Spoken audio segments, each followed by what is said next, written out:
नमस्कार दोस्तों आप जानते होंगे कि हर साल 7 जून को मनाया जाने वाला वर्ल्ड फूड सेफ्टी डे एक बहुत ज़रूरी रिमाइंडर है कि हम जो खाना खाते हैं वो कितना सेफ है। 2025 की थीम है food safety science in action.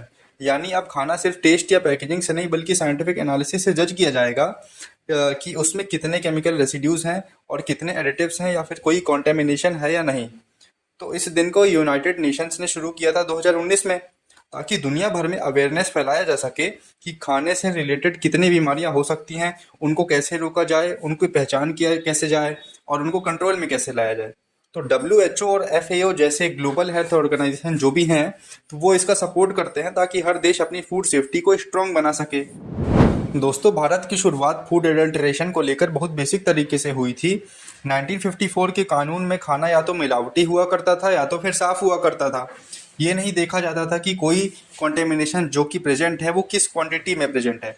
तो 2006 में food safety and standards act आया और इसने हमारी सिस्टम को पूरी तरह से बदल दिया। तो FSSAI नाम की एक नई संस्था बनी थी जिसने इंडिया में इंटरनेशनल लेवल के स्टैंडर्ड्स को पहली बार अडॉप्ट करना शुरू किया। और वो इंटरनेशनल स्टैंडर्ड्स कैसे थे, जैसे कि MRL या फिर ADI या फिर ग्लोबल फ्रेमवर्क जैसे कि कोडेक्स एलिमेंटेरियस। तो अब हम कॉन्टेमिनेशन को एक साइंटिफिक लेंस से देखते हैं, सिर्फ बैन या पेनल्टी नहीं लगाते बल्कि रिस्क एसेस करते हैं कि क्या चीज़ किस मात्रा में प्रेजेंट है। देखिए, भले ही हमारे पास अब ग्लोबल लेवल का फ्रेमवर्क है लेकिन चैलेंजेस बहुत सारे हैं। सबसे बड़ी बात यह है कि हमारे स्टैंडर्ड्स इंडियन कॉन्टेक्स्ट के हिसाब से बने ही नहीं हैं। हम अभी भी इंटरनेशनल टॉक्सिकोलॉजी डेटा पर निर्भर हैं। हमारे देश में लोग जो डेली खाना खाते हैं उस पर कोई टोटल डाइट स्टडी नहीं की गई है। यानी टिपिकल थाली में हम कौन कौन से कॉन्टेमिनेशंस ले रहे हैं ये हमें नहीं पता। तो दूसरी दिक्कत ये भी है कि लेबलिंग सिस्टम, आम आदमी को नहीं पता कि किसी पैकेज्ड फूड में सॉल्ट, शुगर या फैट कितना है, क्योंकि front of pack labelling clear ही नहीं है। और जो सिस्टम्स हैं जैसे इंडियन न्यूट्रिशन रेटिंग, वो अभी भी ऑप्शनल है।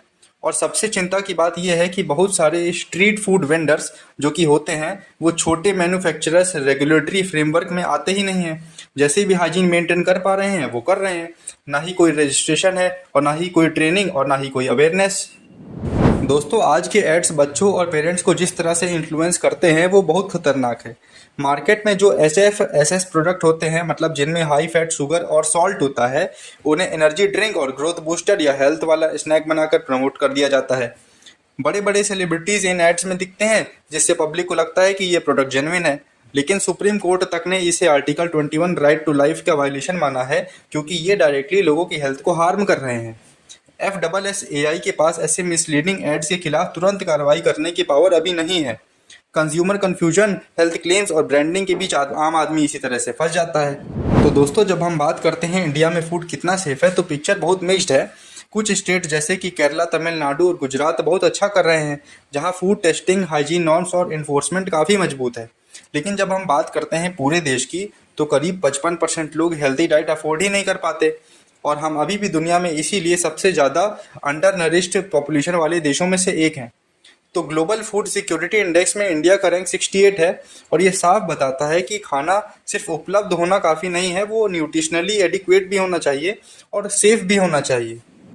दोस्तों, रिफॉर्म्स की बात करें तो सबसे पहली ज़रूरत है लोगों को क्लियर इन्फॉर्मेशन देना कि किसी प्रोडक्ट में क्या क्या है। इसके लिए ज़रूरी है front of pack labelling mandatory बने, जिससे कंज्यूमर बिना पैकेट खोले ये जान सके कि इसमें कितना फैट या शुगर या सॉल्ट है।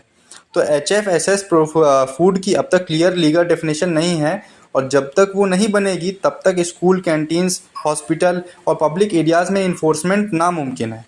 तो दोस्तों, सेंटर और स्टेट के बीच एक जुड़ा हुआ सिस्टम चाहिए ताकि पूरे देश में एक ऐसा स्टैंडर्ड लागू हो सके। FSSAI को सरकार ने बनाया था इसलिए कि भारत में फूड सिस्टम साइंटिफिक और रिलायबल हो सके। ये बॉडी सिर्फ रूल्स नहीं बनाती बल्कि इन्फोर्समेंट और ट्रेनिंग और अवेयरनेस कैंपेन्स भी चलाती है, जैसे ईट राइट इंडिया या फिर फूड मित्र और food safety hub for vendors.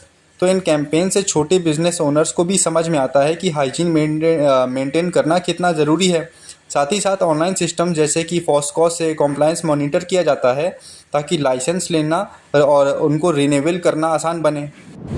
तो दोस्तों, अब समय आ गया है कि हम ये मान लें कि सेफ इनफ खाना अब काफ़ी नहीं है, क्योंकि राइट टू फूड अब बेसिक नीड से भी आगे बढ़कर कॉन्स्टिट्यूशनल राइट बन चुका है, जो कि हमारे राइट टू लाइफ का हिस्सा है। लेकिन सिर्फ कानून बना देने या फिर एड्स को बैन कर देने से कुछ नहीं होगा, क्योंकि हमें अब सिस्टमेटिक रिफॉर्म चाहिए जहां लोगों को नॉलेज मिले, कानून इफेक्टिवली इम्प्लीमेंट हो और सबसे ज़रूरी लोगों को खुद भी पता हो कि खाना कब और कैसे अनसेफ हो सकता है।